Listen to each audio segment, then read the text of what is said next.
शिकारपुर में डकैती मज़ाहमत पर फायरिंग से साबिक सूबाई वजीर मीर गालिब डोमकी और अहलिया जख्मी हो गईं।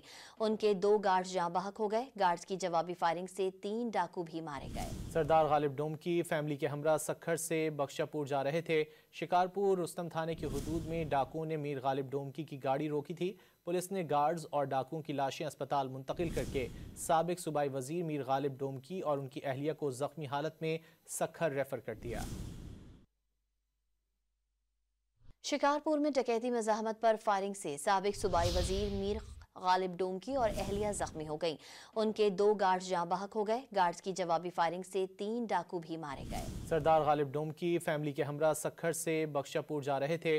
शिकारपुर रुस्तम थाने की हुदूद में डाकुओं ने मीर गालिब डोमकी की गाड़ी रोकी थी। पुलिस ने गार्ड्स और डाकुओं की लाशें अस्पताल मुंतकिल करके साबिक सूबाई वजीर मीर गालिब डोमकी और उनकी अहलिया को जख्मी हालत में सखर रेफर कर दिया।